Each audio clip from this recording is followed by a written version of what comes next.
The mystery of the abandoned amusement park. On April 20th, 1996, a terrible fire broke out in the local amusement park, taking the lives of over 50 people. This is an irreparable loss for the city.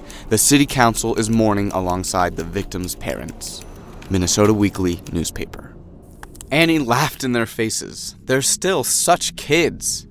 They'd already been walking past the old, rusty gate displaying the lopsided Adventures sign for 2 hours. The abandoned amusement park was a really interesting place, especially for mystery lovers.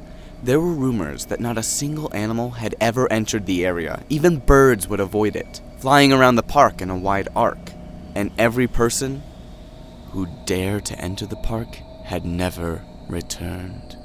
That's because there were ghosts in the park, the evil, nightmarish, and vengeful spirits of the children that had died in the fire. This urban legend wasn't entirely fictional. There really had been a fire at the park long ago, long before Annie was born.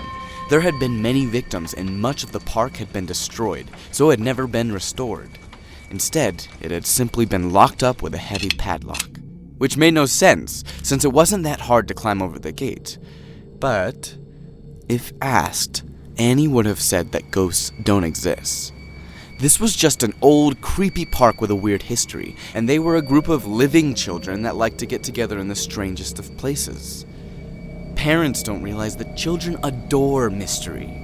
And now, because of that stupid legend, Annie had to hang around the bushes at night, listening to the same boring story over and over again. Finally, Annie couldn't stand it any longer. She suggested they test out whether there was any truth to the legend. Maybe if she spent the night in the park and nothing happened to her, they'll all finally shut up. The four of them, her, Michael, Joe, and Tim, decided to go into the park. They weren't scared, not one bit. The boys walked up ahead, often stopping to laugh at their jokes, while Annie snapped pictures on her phone. Large, creepy-looking rides, the full moon, and the mysterious silhouettes of the surrounding trees were bound to be a hit on her Instagram page. Then Joe said he could hear music. And there really was music. It was quiet and melodious. It sounded as if it were coming from a music box or from a circus. But Annie just shrugged. The park had been abandoned for a long time, but it was still located in the city center. It was surrounded by houses, stores, shopping malls. It wasn't that strange to hear music. The flashing lights didn't scare her. And neither did the scary silhouette she saw in her pictures. Suddenly, the nighttime silence in the park was interrupted by a blood-curdling scream. Now that was scary! Annie froze. Michael pulled her arm, bringing her out of her stupor, and dragged her to the nearest cover, an open Ferris wheel car. It wasn't the best place to hide, but they had nowhere else to go. They all froze, huddling close to each other. Suddenly, quiet laughter chimed in the silence. Then they heard the same music, much nearer this time. It was louder, as if someone had turned the volume up to the max. They all jumped in fright. Annie grabbed Michael's hand, a cold shiver running down her spine. She could have sworn that none of them had laughed. And then the Ferris wheel started turning. Annie was thrown onto the seat and only narrowly avoided hitting her head on the ceiling. How? How is it working? This is impossible. But the car was slowly, creakily moving upwards. The music played in the silence. Michael jumped out first. Annie fell right on top of him and immediately jumped to her feet. She saw Tim hesitate for a second, then jump somewhere into the bushes. But what about Joe? Annie screamed at him to jump while he still could. Joe yelled back that he was stuck. Something was trapping his legs. He couldn't get free. The car jerked one last time, reaching the peak of the Ferris wheel, and then froze. They all heard Joe screaming and saw him trying to free himself, but there was nothing they could do to help. Annie was the first to move. She ran to the exit, yelling at Joe to hold on. There was no time to think of a plan. Only one thought ran through her head. I just need enough time to call for help. They had reached the carousel when Joe's screams died down. Annie wanted to believe that he'd just grown tired of screaming and wanted to save his voice. Someone was sitting at the stairs leading up to the carousel. They weren't very visible in the darkness, but their tall figure indicated that they were an adult and hopefully strong enough to help.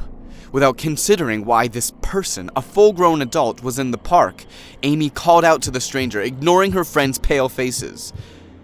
What happened next was completely unreal. The carousel lit up and slowly started to turn, creaking as it moved. The same music now rang out clearly throughout the whole park. The figure slowly rose and turned to the children. Annie backed away, her mouth hanging wide open, not even able to muster a scream. In the ghostly light of the carousel, Annie saw her worst nightmare. A tall, skinny, dirty, soot-stained clown. The children ran through the park with a scream, rushing around blindly in the darkness. Not a single thought ran through Annie's head. She only felt a wild desire to get as far away as possible from that creature. She was willing to believe in ghosts, monsters, beasts, anything if it meant she could wake up safe in her room and far away from this terrible park. Tim screamed from somewhere behind her, and then suddenly he fell silent. Annie faltered for a second, but then rushed ahead with redoubled speed. She'll reach the second exit, get to safety, and then, of course, call for help. The most important thing was to survive. Suddenly, a girl appeared in front of her, cutting off her path. She was small, no older than 7, wearing a light dress, probably a nearby resident running away from her parents. The girl laughed and beckoned to Annie with her hand. It looked like she wanted Annie to follow her. So Annie walked forward. Rather, she ran, because her small savior wasn't waiting around. As soon as the little girl was certain Annie was following her, she disappeared into the darkness of the park. Annie could only catch infrequent glimpses of her dress between the bushes.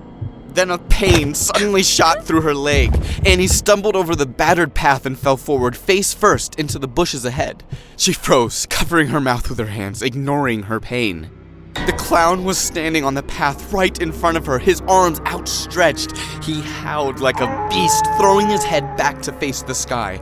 Trying not to make a sound, Annie slowly crawled backwards, deeper into the bushes, hoping that it was dark enough for her to hide.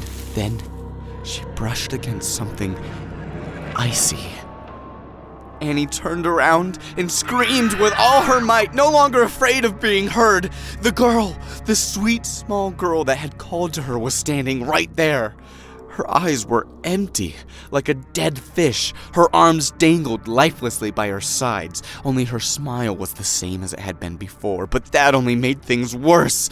Suddenly, Annie heard quiet laughter all around her.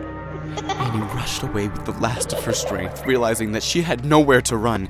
Both the exits were blocked. The clown was howling on one side of the park, and on the other, Annie didn't even want to think about who could be standing on the other side. Diving under the wreckage of an old gazebo, Annie curled up into a ball and stayed silent, quietly repeating a prayer to herself. Then someone grabbed her hand. Another hand clamped her mouth shut. She didn't have time to get scared. A quiet, familiar voice whispered into her ear that he knew where to find the exit. Annie turned around and let out a sigh of relief. Michael's hunched figure stood behind her. Realizing that he'd been heard, Michael grabbed Annie's hand even tighter and pulled her out of her flimsy hideout. They quickly walked along a path only visible to him, not looking around them. Annie had nothing left to do but to trust Michael and follow him. Suddenly, the lights turned on all at once, in front, behind, and on either side of them, illuminating the path ahead. Music played from the rides. They started moving, spinning, flashing with neon lights. Then, a group of children emerged from the darkness. Annie screamed, jerking her hand back. Michael continued walking ahead, oblivious to what was happening around him. He held her hand tighter, hurting her wrist. Then Annie realized where he was leading her. A huge roller coaster towered over their heads. The enormous tunnel opened its mouth wide to welcome its new victims. There were children everywhere. They were all different ages and in different clothes, but they had the same smile glued onto their white, frozen faces. Michael slowly turned around, not letting go of her hand. He wore the same empty, glued-on smile. Annie's arm was still in his grip. She was trying to break free, oblivious to the pain. The children came closer and closer until they finally grabbed her and dragged her into the dark tunnel. A lone car swayed on the collapsed rusted rails. Michael and the others started pushing Annie into the car, ignoring her attempts to resist. She was stuffed into the car, and Michael was just about to hit the start button, wearing the same creepy smile on his face, when the clown jumped onto the tracks. Then, suddenly, everything went quiet. They let go of her. Annie jumped out of the car and ran away from the hellish park. Only once she reached home and locked herself in her room, she was able to scream and then pass out, fast asleep. The next day, all that was on the news were the strange and scary events that had taken place in the abandoned amusement park.